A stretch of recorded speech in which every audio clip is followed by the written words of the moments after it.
So hopefully you can see that now. Kate, shout up if you can't. Fabulous. So hi everyone, it's really nice to be here. Thanks for inviting me. As Kate said, I'm going to talk about some of my research on social media and people living with dementia, and particularly how it can be a really valuable source of post-diagnostic support for these people. And also just to note that the images from this are actually from the Centre for Ageing, which have this free library. It's amazing.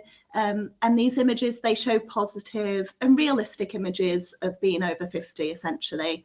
And it's this way of challenging negative and stereotypical views of older age.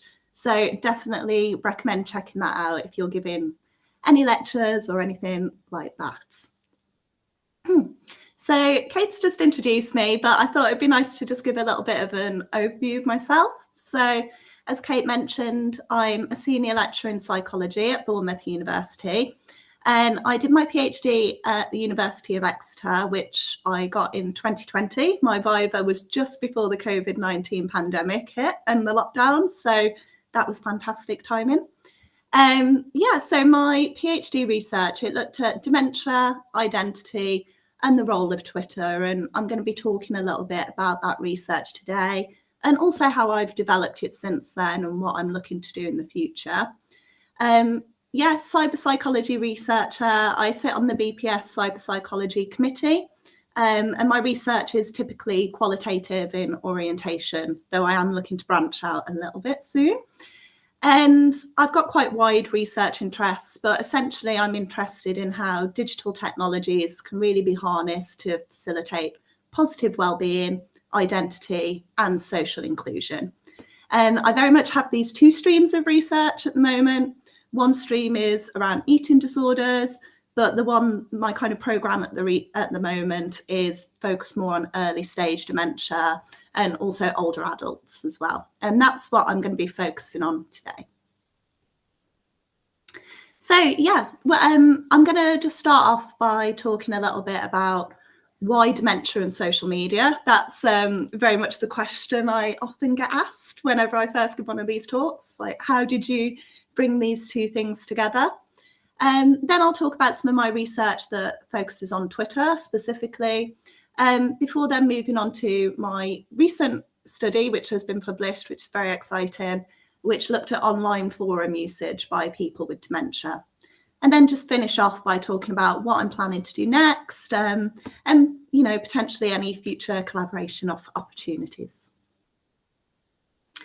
So for those of you that don't know, dementia affects approximately 55 million people worldwide, and those numbers are set to rise to 139 million by 2050. And in addition to the impacts of dementia on cognition and also activities of daily living, which I'm sure you're all aware of, the diagnosis can also have a really powerful social impact on a person. So in particular, people with dementia, they've reported losses or changes in their sense of identity. So that changes in social roles, such as their identities as workers, as partners, and as parents.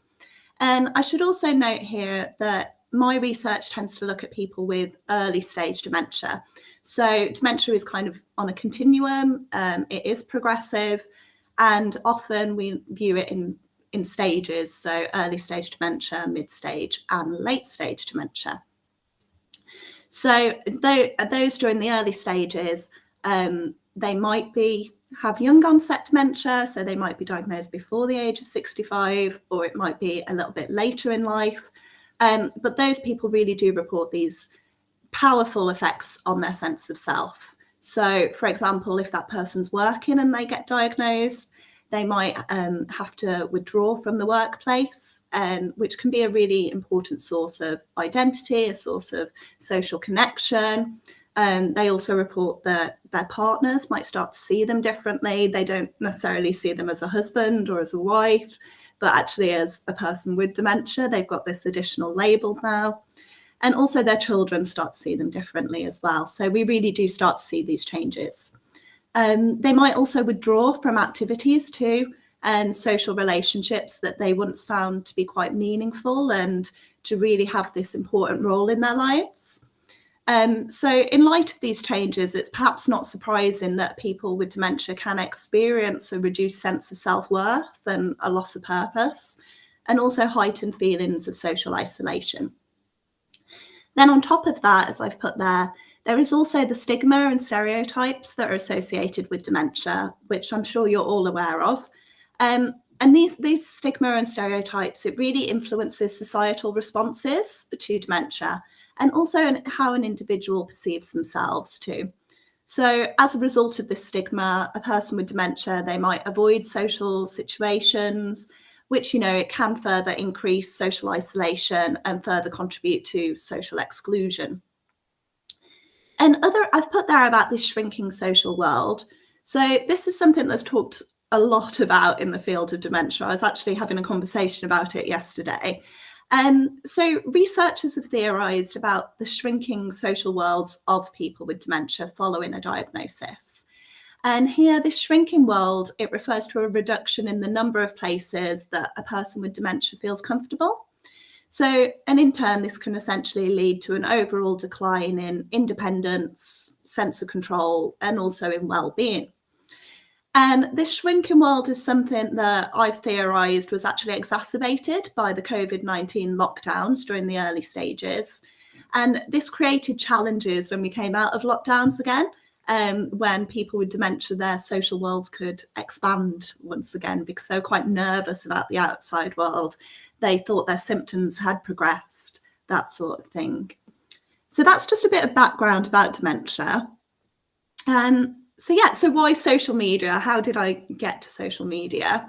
So while there has been substantial research on the benefits of social media for people with a range of other chronic health conditions and disabilities, which has essentially shown that social media can be a really valuable place to access information, to facilitate social connection, and to engage in advocacy work as well and facilitate social change. I noticed that research looking at social media and dementia when I started my PhD was pretty much non-existent, to be honest with you, and even at the moment is still very much in its infancy. And this might be for a few reasons, but in part, I think it's perhaps due to the stereotypes that surround dementia. And, the risk, while dementia isn't a disease of old age, the risk of developing dementia does increase with age. And we also know that older adults are typically less engaged with social media. So that might be why this research is a bit behind other social media research on other health conditions.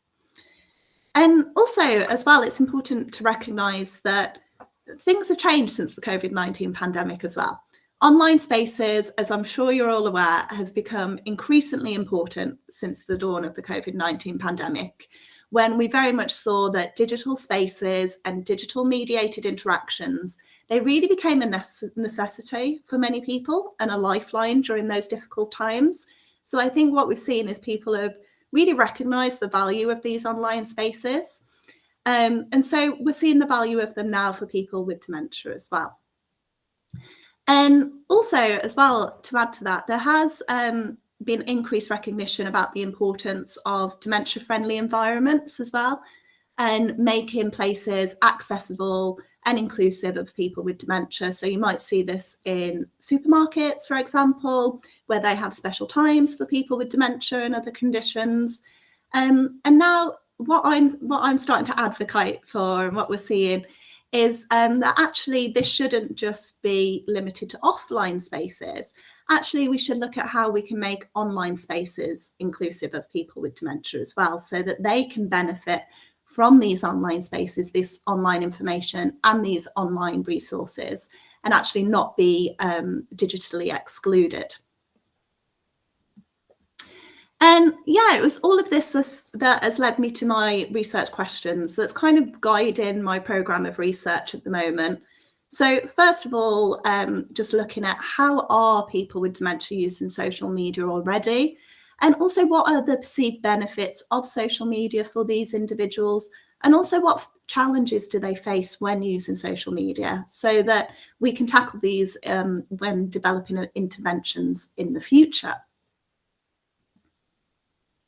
So I'll start off by talking about my Twitter study. So I'll talk about this interview study that I did as part of my PhD. And just to note as well, this did focus specifically on identity, because this was the focus of my PhD. And this research has been published in the journal Dementia. So if you are interested, you can find it published there. And so what I did in this study was I recruited 11 participants with dementia. And these participants, they were recruited by advertising the study on Twitter, essentially. And then we also used a snowball sampling approach as well, where existing participants and people with dementia who were advisors to the study, they were asked if they knew of anyone who might be keen to take part. And of these 11 participants, 8 were male, 3 were female. And as you can see there as well, the participants were relatively young. So they were aged between 48 and 66. So the average age was 59. So actually with this study, I didn't intend for it to be focused on young onset dementia. It just kind of happened that way. And again, that might be the nature of who tends to use social media. So this study did end up being focused on young onset dementia, which is when someone's diagnosed before the age of 65. So a bit more about the sample as well. They've been living with diagnosis for about an average of 5 years. And we had a range of people with different types of dementia diagnoses within the sample. So most common being mixed dementia, but also had vascular dementia, Alzheimer's disease, and also posterior cortical atrophy as well. For this study, participants, they took part in interviews which were conducted with myself that explored their use of Twitter. And these interviews, they did take place in person at the participant's home or a place of their choosing. So as I said, this was before COVID, which I definitely couldn't have done if I'd started my PhD a little bit later. So I went traveling all around the country to do these interviews, spending a lot of time on trains. And the interviews, they were split into 2 sections. So in the first part, I asked participants just about their experiences of using Twitter. And this discussion was guided by a semi-structured interview schedule. So it was very much a traditional interview study to that point. And then during the second section of the interview, I kind of used a photo elicitation technique where participants, they were presented with a random sample of some of their tweets and just then asked to discuss them with me. So this included things such as their reasons for sending each tweet, what they hoped to achieve with the tweet, what was happening, what were they feeling at the time. And this worked somewhat well, I would say. So with some participants whose dementia was a little bit more advanced and the interviews were perhaps a little bit more tricky, this bit of the interview gave them something a bit more concrete to focus on. And so I found it helped them to kind of talk about their use of Twitter a bit more. But then there was the other side of the spectrum where actually some people just couldn't remember the tweets that they'd posted. I probably wouldn't remember the tweets I'd posted if I took part in this now. So I think in future might adapt that method slightly and actually get the participants to sit there with their Twitter profile and scroll through it with me. But so once I'd done these interviews, transcribed them all, and they were analysed using thematic analysis, which was Braun and Clark's approach. So now the exciting stuff. So from this data, I generated 4 themes, which was re-establishing identity, communicating and preserving identity, redefining dementia identities, and threats to identity. So just talk through these now with some lovely quotations. So participants, essentially, they reported losses and changes in their working, familial and social roles after being diagnosed with dementia. And very often they would talk about this black hole that they would experience after diagnosis, where they would be feeling very, very low. They weren't sure about the future. It was a really difficult time for them. But in response to this, participants talked about going to Twitter to re-establish their sense of identity. And I split this theme into 2 sub-themes. really showing how people with dementia re-establish their identities during this difficult time. And the first way in which they did this was by seeking out online communities of people with dementia. So, as this person says here, after losing their working identity, I was signed off work and I retired in February, but there was nothing there. You just left. So I thought I'd have a go on Twitter, and I found a lot of people in the same situation as me, and we started learning from each other. So it's helped me to start finding my way again. So for some participants, these online communities, they really were described as a lifeline that created important opportunities for social connection, for peer support, and to meet people in similar situations as them. So it's not uncommon in my research when I'm talking to people with early stage dementia and people with young onset dementia to talk about a real lack of support in their offline lives. So they'll talk about finding a peer support group and then actually going there.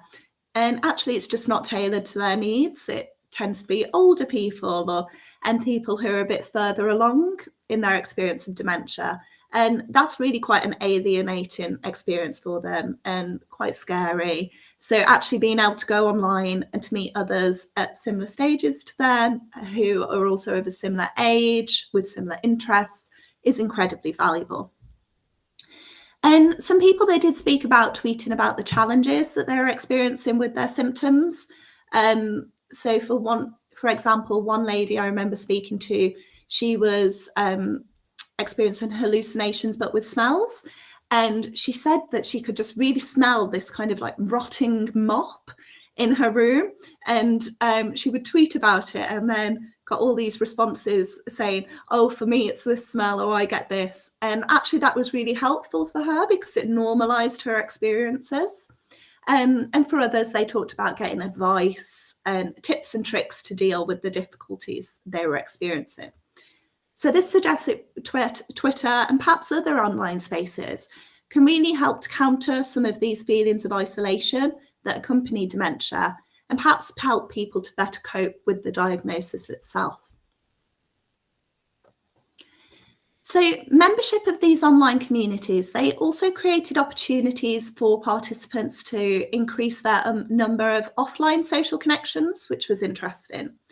So this included things like attending dementia group meetings, going to conferences, finding out about dementia cafes, and also getting involved in research too. So participants, they explained to me that being on Twitter, it really opened up this new world. And as this participant says here, they wouldn't have known about a lot of information and opportunities for people with dementia without actually being on Twitter.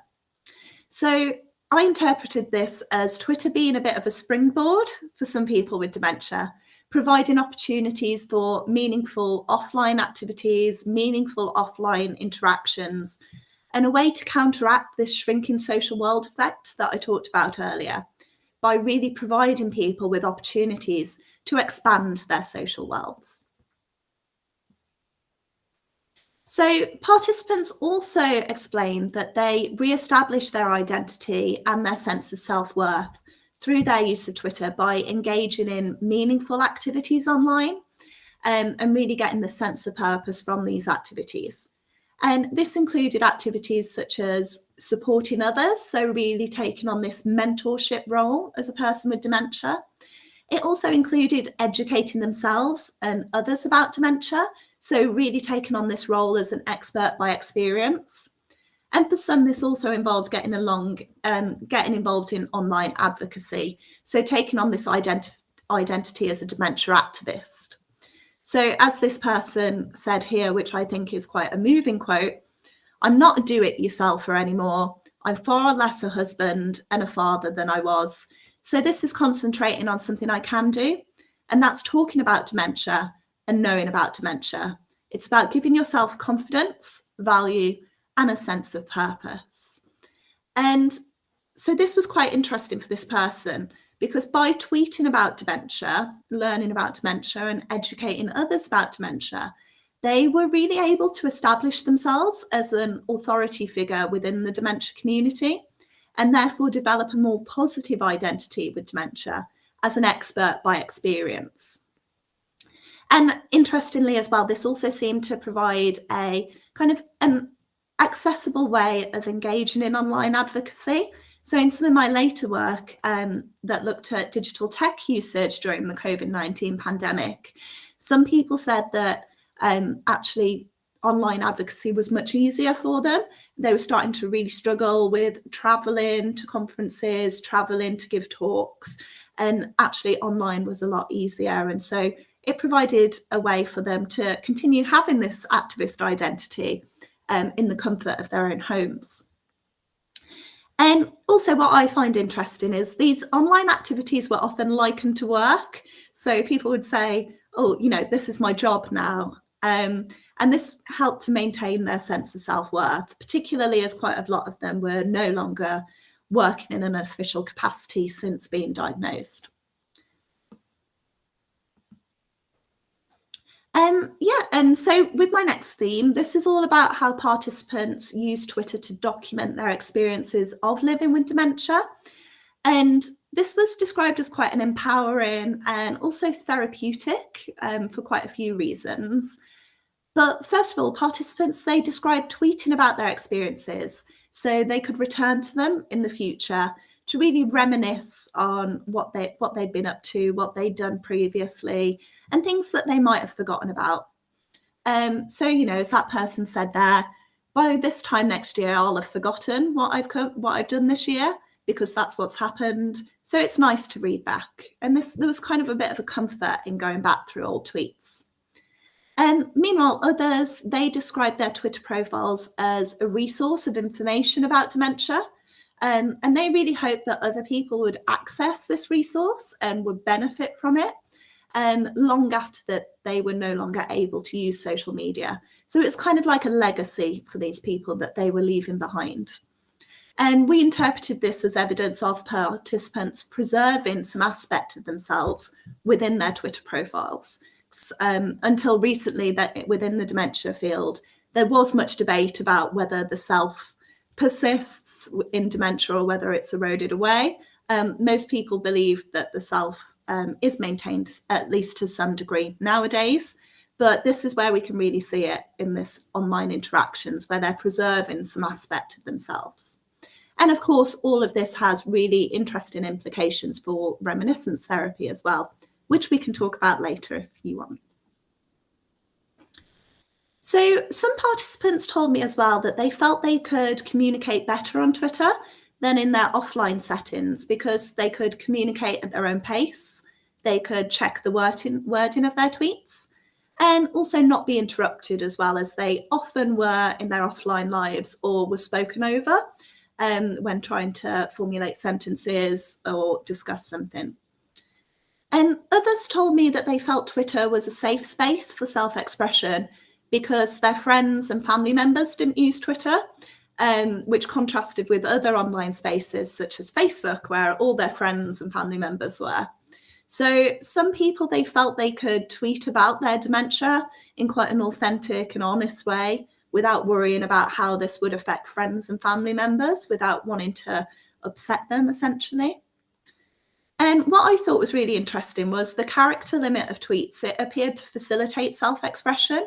So some people reported that the character limit of tweets, it made it easier to concentrate and to actually be more focused on what they were trying to say.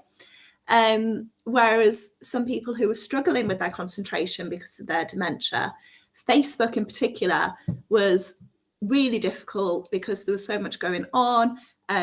You could type as much as you want. It didn't need to be that focused. Whereas a lot of people I've spoken to have said, actually, Twitter's way better for me. That being said, people have reported challenges relating to their symptoms. So people spoke about often making mistakes in their tweets or having to read and reread tweets before actually posting it. And actually, sometimes using Twitter does take considerable cognitive effort. So sometimes people did report needing to take a break from social media, but then this had a bit of a difficult effect because when they then returned to Twitter, they sometimes found it difficult to remember how to use it because they hadn't been rehearsing that activity. So it did have this knock-on effect. And then, yeah, participants also discussed using Twitter to redefine what it means to be a person with dementia. So this is all about challenging stigma and misconceptions about the diagnosis. So in fact, participants that I spoke to, they recognised that they were already challenging dementia stereotypes by simply being active on Twitter, by just being a person with dementia on Twitter. They were already tackling that stigma.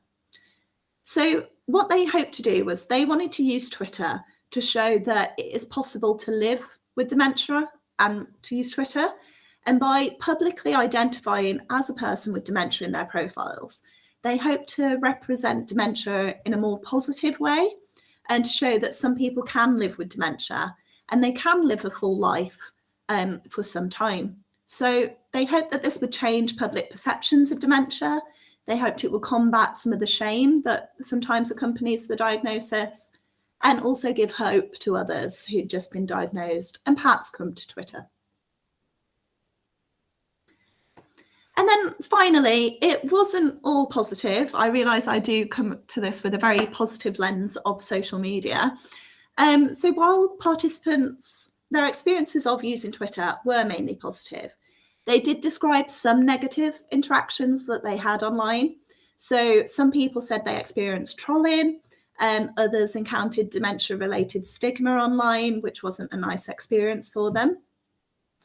And it was interesting how many people I spoke to also said they received backlash from other account holders due to not presenting themselves in a stereotypical way. And we worked together and coined these people dementia doubters.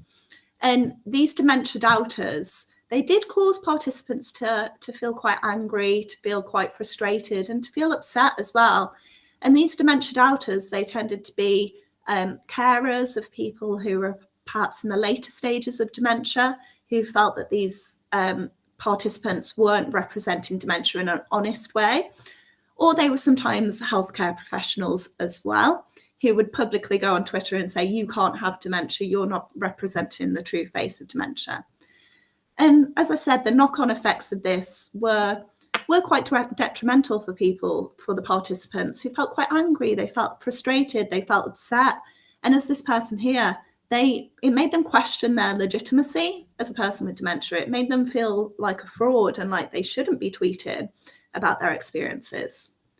So while Twitter was generally positive for the people we spoke with, it might sometimes be a hostile environment for people who do not fit the typical dementia profile.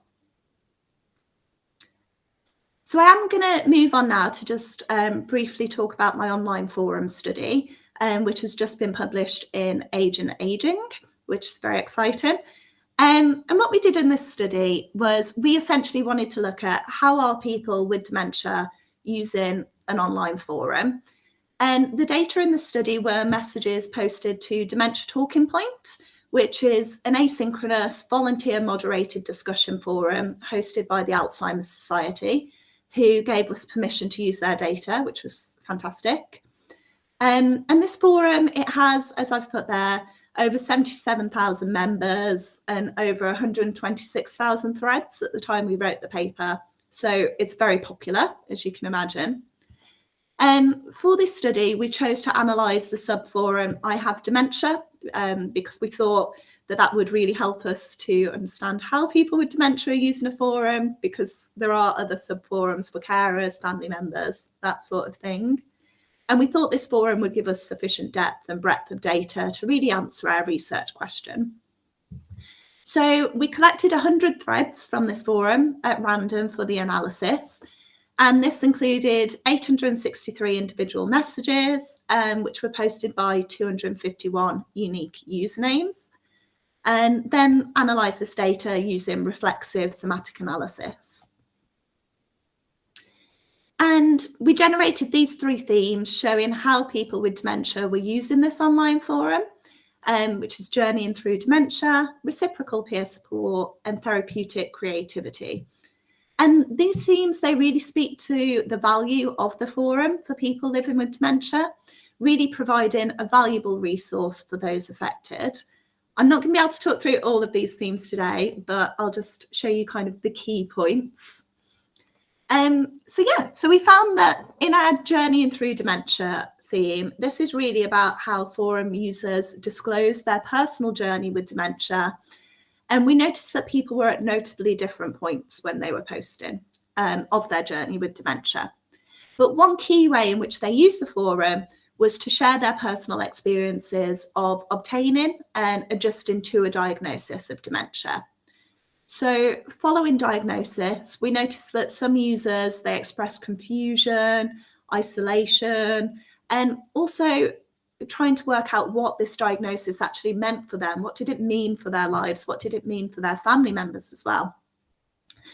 They also documented the challenging emotions and thoughts they were experiencing. And it seemed they were really using the platform to make sense of their diagnosis. So they discussed feeling angry, feeling upset, isolated, scared, and some really struggled to accept their diagnosis. So as that person's put there, I'm just 53 and was diagnosed with vascular dementia just 1 week ago after 14 months of tests. The thing is, I do not believe the doctors at the hospital that I have, and also keep wondering if I heard them right. They offered me a nurse for a couple of months. I didn't know what for. I have to go back next month and start lots of new medication, but I cannot accept the diagnosis. Is it just me? And also, the impacts of dementia, they're not just confined to the individual living with dementia. So in dementia research, we often talk about two sides of the coin. So there's the person with dementia, and then there's often the carer as well, or the family member who is affected. And we noticed people with dementia also took to the forum to discuss the challenges of disclosing their diagnosis to loved ones, and the challenges that those loved ones faced in accepting and also adjusting to the diagnosis themselves. So we then found in the sub-theme Life with Dementia that users also turned to Talking Point to discuss their symptoms, and this really varied across users. So people talk about behavioural changes, they talk about memory, hallucinations, difficulties with language. It really varied. And so we noticed that people with diverse dementia types were posting on the forum, and that included those people with rarer forms of dementia. So it seemed to be a particularly valuable space for these individuals to share their experiences and to connect with others, given that services are typically tailored towards those with more common types of dementia. And these users, they noted that the online forum really provided a safe space where they could speak honestly and openly about dementia, which was not always easy in their offline lives. And kind of key to this theme was that users shared the many ways in which they adapted to dementia and that they continued to do activities, but with reasonable adjustments. So they really evidenced their ability to live with dementia and to continue living with dementia despite the diagnosis. And in turn, some said that they hoped that by documenting their experiences, they could inspire hope in people who'd recently been diagnosed and come to the online forum. So our second theme really describes how users of Talking Point supported each other through their journey with dementia. So when someone would come to the forum and share a problem, an experience, or a challenge, this tended to elicit a range of emotional support that really served to benefit the user during times of need. So in response to personal stories, other users would often reciprocate by posting a reply that shared their own personal story, sometimes making explicit references to points of similarity or shared experiences. And in these instances, there was really an evident degree of understanding and empathy. So if responders didn't have first-hand experience, then they nevertheless express sorrow, or they'd express regret. They'd provide encouragement to offer a sense of hope, or they would send good wishes and positive thoughts. So it's quite a supportive space there. And users also provided support by offering information and advice based on their own experiences, or instead by referring users to other sources of information. So they might refer people to third sector organisations or services, or other points of the Alzheimer's Society website as well.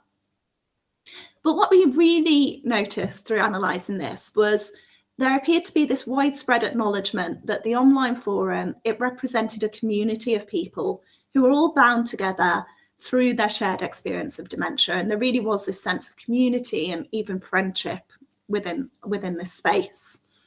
And people really recognised the value of this online support. So it wasn't uncommon for others to then post saying how valued this thread was, how valued the support was that they received. So, which was obviously wonderful to see. So yeah, just to bring this all together before I just briefly say what I'm planning to do next. My initial research in this area suggests that for some people with dementia, social media spaces such as Twitter and online forums can be really valuable sources of post-diagnostic support by facilitating, therapeutic self-expression, community membership, peer support, and also providing opportunities to develop positive identities with dementia. And these online spaces, they can be critical avenues of support, and they appear to be currently filling an important gap in offline support provision. So clinicians, support workers, dementia organisations, friends and family members of people with dementia, they could consider recommending these online spaces to people with dementia, in addition to their regular in-person care, of course. Because this isn't to say that these spaces should be replacing offline support, but they could provide an additional cost-effective way to find advice and information and support. And what I'm really hoping with this research is for an increased recognition about the value of online support for people living with dementia, and really hope that inspires the development of training and sites that respond to the needs of people with dementia and really centres their voices. And one key way, as I said, in which we can tackle this is by making online spaces more accessible and more usable for people living with dementia. So designers and developers of online spaces, I recommend that they could work with people with dementia to co-produce online spaces. And researchers in future, such as myself, which I'm planning to do, could work with people with dementia to develop training and to develop helpful resources on how to use these online spaces. And which responds to calls for training from other people with dementia in some of my other work during COVID. So just briefly, before I finish up, what next? So I've been very fortunate to have been awarded a British Academy small grant, which is developing this work to look at how can we harness social media to support and empower people living with dementia. So currently in the first year of this grant, and what I realised was, right, so my research has looked at people with dementia who are already using social media. What about the perspectives of other stakeholders implicated in this? So first of all, I'm looking at the perspectives and experiences of unpaid carers and support service providers about people with dementia using social media. And it's interesting to engage with unpaid carers because they might be helping a person with dementia to use social media. They might be aware that there's things they need to do in the future when the person with dementia progresses, when their dementia progresses. Do they have their passwords, for example? Do they have their usernames? Do they have a plan of what they're going to do in the future with these social media accounts? And also carers might act as a gatekeeper to social media spaces as well. So initially, just as a scoping of my online survey, I've noticed there are very real cybersecurity concerns about people with dementia being active online and perhaps being taken advantage of. Support service providers, I want to get their perspectives because we're seeing support services recommending social media now to people with early stage dementia. And I'm interested in what are their perspectives on this? What are their experiences of helping people with dementia to use social media? And also, do they have any training or resources? And what do they think about that? So kind of halfway through that study at the moment. And then I also want to look at the attitudes of people with dementia who do not currently use social media. So what are the barriers to social media? Are they even interested in using it? I'm going to explore that in some semi-structured interviews. And then during stage 2, which is next year, which will come around very quickly, I'm sure, I'm going to be doing some focus groups to essentially co-produce some training and resources that support people with dementia to use social media safely and effectively, which is very exciting. So I am going to stop waffling on now. Thank you for having me. I am on Twitter. My email is ctalbot@bournemouth.ac.uk. I'm always keen to collaborate. So yeah, thank you for listening to me. Stop presenting. Thank you so much, Catherine. That was amazing.